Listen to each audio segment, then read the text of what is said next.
Oi, gente, tudo bem? Eu sou a Erika aqui do canal Estrela e Alma e hoje eu vou falar sobre um tema que é muito importante para mim, que me incomoda muito, que é essa questão do teu signo mudou. Infelizmente, de tempos em tempos aparece aí em jornais e revistas até importantes, né? Esse ano o Times nos Estados Unidos publicou novamente uma matéria sobre isso, falando que o signo tinha mudado. E eu acho que de todas as críticas que a gente recebe quando estuda astrologia, essa é uma das piores críticas, porque ela tem um embasamento científico forte e ela é publicada em materiais importantes, né, em jornais importantes. Então dá até mais credibilidade para esse tipo de notícia. E eu não entendo realmente qual é a intenção aí dos jornais publicarem isso, porque é só fazer uma consultoria com um astrólogo sério que eles vão perceber que esse negócio está errado. Mas mesmo assim, eu acho que vende jornal, né, e tem interesse em causar confusão nas pessoas, só pode, porque eu acho que a astrologia é um mecanismo tão importante de autoconhecimento, então talvez tenha algum interesse aí em deixar as pessoas fora desse acesso, né, desse tipo de informação. Eu não entendo. Enfim, e para mim é um tema que realmente me incomoda, porque quando eu estava estudando astrologia lá nos meus 20 anos, é uma das coisas que me destabilizou. As outras críticas que fazem à astrologia não me destabilizaram, não me incomodaram, mas essa em especial sim me deixou com dúvida. Então vamos começar a entender, né, por que que o signo não muda, apesar de ter sim esse movimento de precessão da Terra que altera a constelação, né? Deixa eu pegar, eu tenho aqui uma bolinha, ó. Imagina que essa é a Terra. A precessão é o movimento lento do eixo da Terra, né? É o giro do eixo da Terra que inclina. Até fiz no canal um vídeo sobre isso, né? A Terra, ela dá uma volta estilo um peão, assim, meio tortinha. E isso faz com que, com o passar de muitos anos aí, né? Milhares de anos, as constelações vão se deslocando. E realmente, hoje em dia, a constelação de Áries, quando começa aí o signo de Áries, para a gente 20, 21 de março, o signo, né, a constelação que está em cima de Áries não é Áries, né? Então já tem essa diferença. E por isso que eles falam que o signo mudou, né? Só que, gente, vamos entender aqui. Primeiro, tem duas grandes correntes astrológicas no mundo, né? A tropical, que é a que a gente segue aqui no Ocidente, desses signos que a gente está acostumada, e a sideral, que é uma corrente mais indiana, que segue a constelação. A astrologia sideral indiana, ela realmente segue a constelação e por isso ela se atualizou, né? O Áries não está aí em março, né? O Áries está mais na frente. Eu não estudo astrologia sideral, eu tenho até dificuldade de falar nisso, mas eu sei, essa parte eu sei. A tropical, que é a que a gente estuda aqui, ela está muito mais associada aos ciclos terrestres, às estações, aos elementos, às modalidades. Por isso que é tão importante não pular essas primeiras aulas aí do curso e achar que são muitas horas falando de elementos, de modalidade, que isso não importa. Importa sim, tá? Porque é a base do nosso sistema de astrologia tropical, tá bom? Eu falei um pouco da história da astrologia, né, que é a aula anterior aqui do curso. Eu vou falar um pouco de novo, porque é importante para a gente entender esse tema, tá? Uma das coisas que me incomoda muito nesse tipo de matéria, quando vem falar da precessão, é que eles colocam como se a precessão fosse uma notícia fresquinha, né? A NASA acabou de descobrir esse movimento da Terra, quando, na verdade, a precessão foi descoberta há mais de 2.000 anos atrás por um grego, o Hiparco. Então, olha como a notícia é velha, né? Já faz 2.000 anos que a humanidade sabe desse movimento da Terra. O Hiparco, incrível isso, ele conseguiu com instrumentos bem rudimentares e a partir de cálculos de pessoas que vieram antes dele, perceber que realmente o equinócio estava mudando de posição. Ele calculou aí que seria 1 grau a cada 100 anos, errou um pouquinho, na verdade é 1 grau a cada 71, 72 anos, mas a humanidade recebeu esse conhecimento, né? Ficou público, notório, o movimento de precessão há mais de 2.000 anos.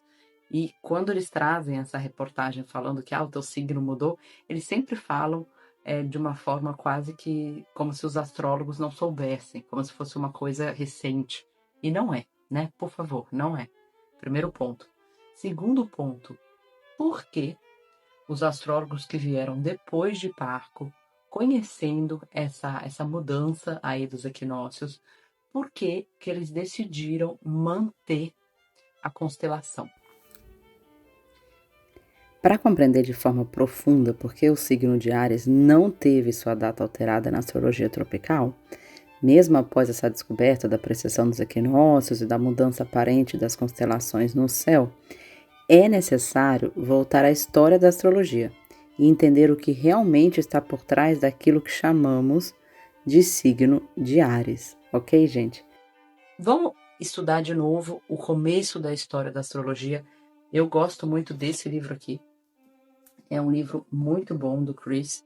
O Chris Brennan, ele tem um dos melhores podcasts de astrologia, na minha opinião. Um podcast que está em inglês, mas eu acho que você consegue colocar a legenda em português.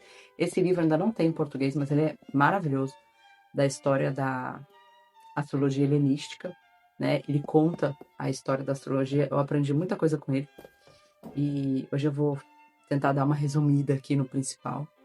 A astrologia que a gente conhece, ela começou a se desenvolver há 4.000 anos atrás, nessa região da Mesopotâmia, né? Mesopotâmia é a região. Nesse lugar viviam muitos povos, os sumérios, os babilônios, especialmente os babilônios. Eles começaram a observar o céu e perceberam que havia estrelas que se moviam e estrelas que eram fixas. Essas estrelas que se moviam no céu são os planetas. Do grego, literalmente, planeta significa estrela que se move, né? Então, eram poucas estrelas que se moviam, né? Só 5, mais o Sol e a Lua, 7, né? Na época, tudo era chamado planeta, porque era simplesmente isso, né? Estrelas que se movem. E eles perceberam que essas estrelas se moviam no céu dentro de uma faixa. Não é que se movia loucamente pelo céu, né? Se movia ali dentro de uma região no céu. Então essas estrelas, elas passavam, esses planetas, né? Eles passavam por essas estrelas e eles começaram a perceber que algumas estrelas faziam como um desenho, né? Um grupo ali de estrelas. E começaram a dar nome para essas estrelas de constelações. Cada constelação começou a ser associada a um deus, começou a ser associada a um símbolo, a uma história, né? E com o passar do tempo, eles decidiram juntar as constelações com o calendário deles, né?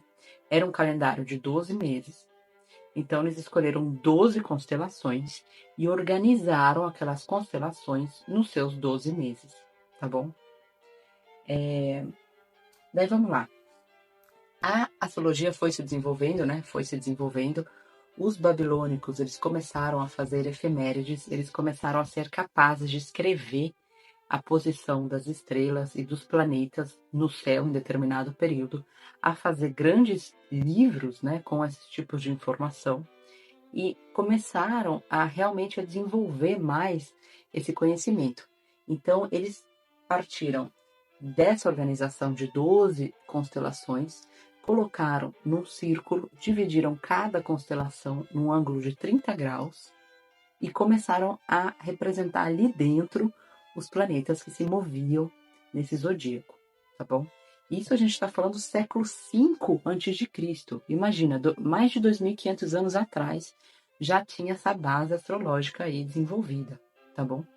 Daí a história vai passando, né? Tem uma parte muito importante da história que é quando Alexandre o Grande, que era dessa região, né? Ele entra em contato com a cultura grega. O professor dele era nada mais nada menos que Aristóteles, né? E ele começa a conquistar ali o mundo ao redor e conquista o Egito. E no Egito é fundada uma cidade muito importante, Alexandria. Mesmo, enfim, Alexandre morre muito jovem aí, né? Não coloca um sucessor, acaba tendo uma certa briga de quem ia ficar lá.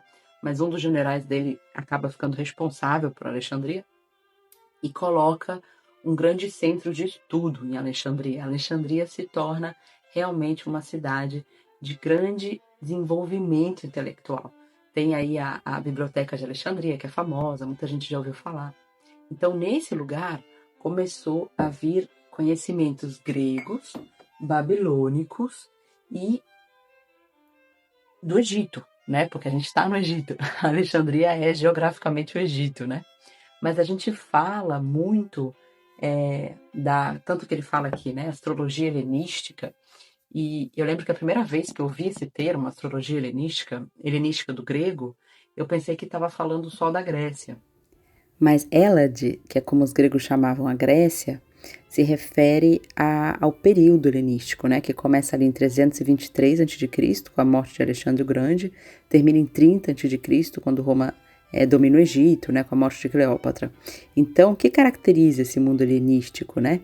A mistura das culturas grega, egípcia, persa e babilônica. E realmente, o grande desenvolvimento da astrologia helenística foi em Alexandria, foi no Egito, tá? Que foi um momento que começou a se somar conhecimentos, né?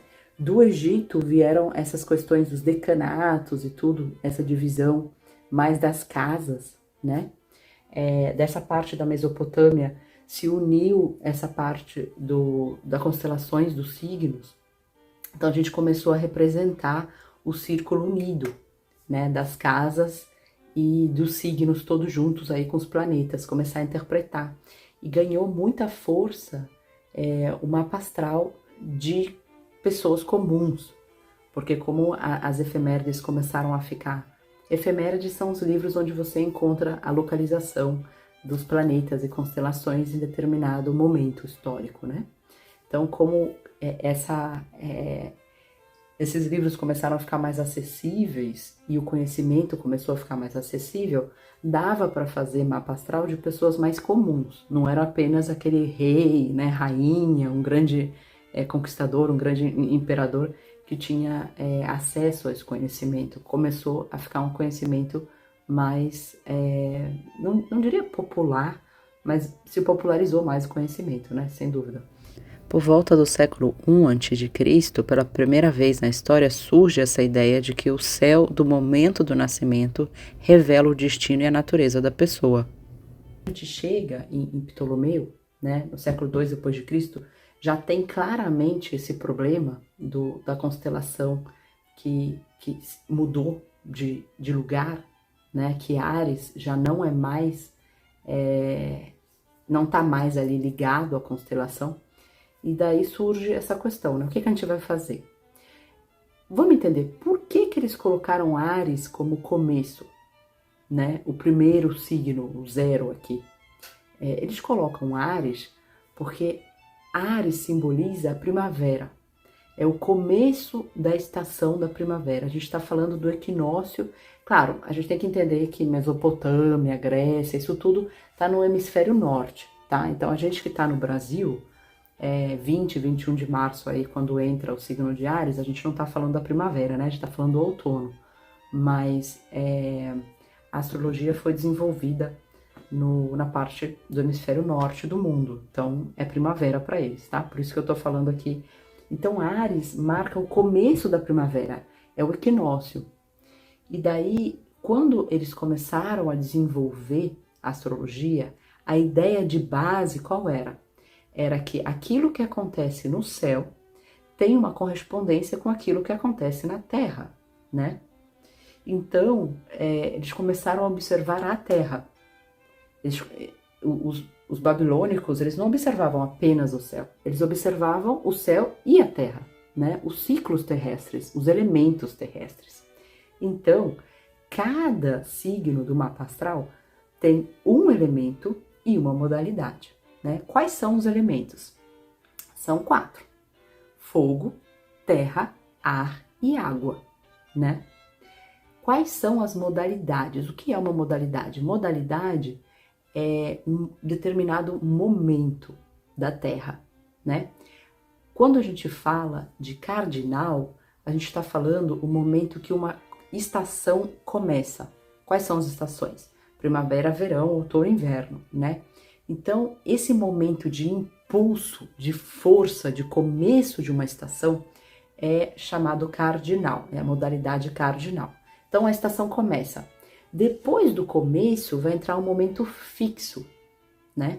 O momento fixo é quando a estação está bem definida, está fixa ali, né? É o outro tipo de modalidade. Depois vai vir o que? O mutável, que é quando a Terra começa novamente a se adaptar, a mudar, para receber uma nova estação. Então, criou esse conceito de 3 modalidades. Cardinal, que é o começo, a liderança, fixo e mutável. Então, cada signo, ele simboliza um arquétipo, que é a união de um elemento com uma modalidade, tá bom? Eu fiz aqui o desenho bonitinho para ficar mais fácil, né? Da gente entender isso. Então, quando a gente fala de Áries, a gente está falando do equinócio, começo da primavera, desse elemento fogo e numa modalidade cardinal. É isso que Áries representa. É isso que quando eles estabeleceram os 12 signos, os 12 arquétipos lá atrás, eles determinaram que era essa força ariana. Quando a gente fala do Áries como o líder de começar algo novo, né? É disso que a gente está falando. Observa melhor aqui o gráfico, por favor, gente, para a gente ter uma ideia, tá vendo? Então, é justamente isso. O Ptolomeu, lá no século II d.C., quando ele escreve o Tetrábiblos, ele está falando justamente da importância de conectar esses elementos, essas modalidades, as 4 estações com os signos, né? Então, Áries é o quê? Áries é o início da primavera, é o calor nascendo, é a vida surgindo, né? Depois vem Touro. Touro é o quê? É um signo fixo, é a estabilidade da primavera, é a força do crescimento. Depois vai vir o quê? Vai vir Gêmeos. Gêmeos é o ar quente se movimentando, né? Por isso que o elemento é ar, né? Tem a cabeça, tem essa questão da dispersão. A gente já está num ambiente mutável ali, mais criativo, né? Tem toda essa força. Eu quero que vocês entendam aqui que isso foi muito mais importante, o momento que a Terra estava passando, né? As estações, os elementos ali mais fortes naquele signo e a modalidade, isso era muito mais importante do que a constelação que estava lá no céu. Então, quando chegou no ponto de conhecimento da precessão, quando Hiparco começa a trazer, e vários astrólogos e astrônomos depois dele, eu falo astrólogo e astrônomo porque na época não tinha divisão, né? A astronomia e a astrologia era uma coisa só. Ela se dividiu mesmo bem mais na frente, né? Lá perto do iluminismo, né? Quando as universidades europeias começaram a falar da importância de você tratar o céu e os astros de uma forma científica, né? Tirar todo esse simbolismo e a astrologia foi realmente, infelizmente, né, vista como uma ciência mística de menor capacidade, né? Mas nesse momento histórico, aí quando a gente fala da Mesopotâmia, da astrologia helenística, disso tudo, é uma coisa só, astronomia e astrologia, tá? Então não precisa ficar falando que a pessoa era astróloga ou astrônoma. Ptolomeu era a mesma, era tudo junto, né? Então, assim, tá vendo? Então tem essa preocupação com a Terra. A nossa astrologia tropical é uma astrologia muito centrada na Terra. Então, enquanto Áries, 21 aí de março, enquanto o zero de Áries simbolizar o começo da primavera, o equinócio, essa força inicial, ele tiver ligação com o fogo, tiver ligação com o cardinal, ele vai estar aí, nesse período, entendeu? Não mudou, as estações não mudaram, essa energia terrena não mudou. Então não tem necessidade de a gente adaptar a nossa astrologia à constelação que está mudando, tá? Se vocês acham isso estranho, se vocês acham que deveria estudar astrologia sem considerar a Terra, sem considerar os ciclos terrestres, só considerando o céu, único e exclusivamente o céu, daí deveria estudar astrologia sideral, né? Porque essa é a grande diferença entre as duas, tá? Agora, quando vocês entendem como a Terra e os ciclos, os elementos são importantes para a nossa astrologia, a gente entende muito mais coisa aí, né? Então, todas as críticas que se fazem à astrologia, por exemplo, a constelação de Câncer é uma constelação pequena, constelação de Virgem, por exemplo, é uma constelação grande, como as duas podem estar representadas em 30 graus. Entenderam, né? Ah, porque não são 12 constelações, são 13, tem o Fiurus, que, né? Então, essas críticas todas você responde a partir desse conhecimento astrológico, de que a nossa astrologia tropical ela é muito baseada em coisas terrenas também. Não é só o céu, não são só os planetas, também tem os ciclos terrenos. Muitos adjetivos que são aí atribuídos aos signos vêm por causa do elemento preponderante nesse período na Terra, da estação, do momento, daquilo que as pessoas estavam observando na Terra, né?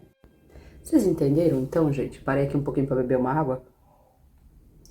Como a decisão de Ptolomeu foi baseada na Terra, em como os ciclos terrestres são importantes. Na astrologia a gente não está estudando só o céu, não é simplesmente as constelações, não é uma fotografia do céu.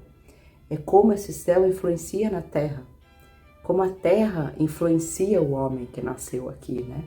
Então a gente tem que levar em consideração, enquanto a gente tiver as 4 estações, enquanto a gente tiver os 4 elementos, enquanto a gente tiver essas duas polaridades, positivo e negativo, essas 3 modalidades, né, aí de cardinal, fixo e mutável, e essas coisas simbolizarem muitas outras coisas, a astrologia tropical vai continuar sendo estruturada da forma que ela está sendo estruturada. Porque ela é baseada em muitas coisas além do céu. Dado que as constelações são só simbólicas, o nome ali é só simbólico pra gente, né? Poderia ter dado outro nome? Poderia. Ao invés de Áries poderia ser Alfa, ao invés de Touro poderia ser Beta, sei lá, né? Mas decidiu-se manter os nomes porque era importante para a tradição, né? Quando alguém te criticar, eu não sei se vale a pena explicar isso tudo, né? Mas é importante você ter esse conhecimento bem gravado e bem seguro dentro de você para você não ficar instável, né? O que eu acho mais grave desses livros é que, esse é o segundo ponto, é que eles não só querem que você desacredite, como também tem um segundo objetivo, que é querer te mal informar, tipo assim, você acredita em astrologia? Beleza, então se atualiza aí. Se você era Áries, agora você é Touro. E tá desinformando esse público falando que a astrologia mudou, né? Então, cuidado, né, com esse tipo de notícia. Tem várias outras críticas que fazem aí a astrologia, né? Por exemplo, Plutão não é mais planeta. De novo, vamos colocar um mapa astral aqui agora mais completo. Olha quanta coisa tem no mapa astral, né? Ceres e Plutão têm a mesma categoria. Os dois não são mais planetas, mas os dois estão no mapa astral, né?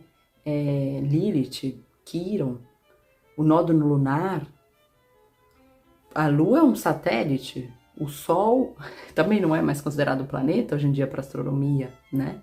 É uma estrela. Então, assim, olha quanta coisa a gente interpreta aqui, né? Então, eu acho que se te criticarem falando essas coisas, não deveria ser difícil para vocês responderem, né? Eu tenho um vídeo aqui no canal que eu falo também de Newton. Tem uma frase muito famosa nos livros de astrologia que conta de um diálogo que teria sido entre Newton e um amigo dele, o Harley. Harley é aquele astrônomo que conseguiu prever com exatidão a passagem do cometa Halley, né? Por isso que deu o nome ao cometa. E ele era muito amigo de Newton. E daí parece que num dos diálogos ele pergunta para Newton por que o Newton acredita na astrologia, né? Por que ele estuda astrologia. Newton não era um grande estudioso da astrologia, mas ele estudou, ele tinha alguns livros, né? Ele dedicou algum tempo para astrologia. E às vezes recebia uma crítica quando alguém descobria isso, né? Porque já estava ali naquela época do auge do pensamento científico, né? Onde a astrologia era vista como realmente algo de menor importância, né? Então ele respondeu para Harley falando: eu estudei astrologia. E você? Para mim, essa é a melhor resposta que a gente pode dar quando alguém vem criticar do porquê a gente acredita na astrologia. Porque realmente quem critica não estuda, né? Quem lê um artigo desse e manda para mim, por exemplo, ou para alguém, né, que acredita em astrologia, normalmente o que ele quer é desestabilizar a pessoa, é mostrar, tá vendo? Ó, você não tem nem conhecimento científico, você tá acreditando que o teu signo é tal, mas o teu signo mudou, né? Teu signo é não sei o quê. Não é uma pessoa que entende de astrologia, né? Então, assim, é muito triste ver essa perda de tempos dos jornais publicando isso e ver, às vezes, pessoas que estão começando a acreditar na astrologia, estão gostando da astrologia, acreditando nisso, né? Eu espero ter conseguido aí responder um pouquinho essa pergunta, ter tirado essa dúvida do teu coração. Qualquer dúvida que vocês tiverem, não tenham vergonha de perguntar, por mais simples que seja. Qualquer dúvida é sempre bem-vinda, tá bom? Pode perguntar aqui embaixo que eu vou sempre fazer o possível para responder. Um grande beijo. Tchau, tchau.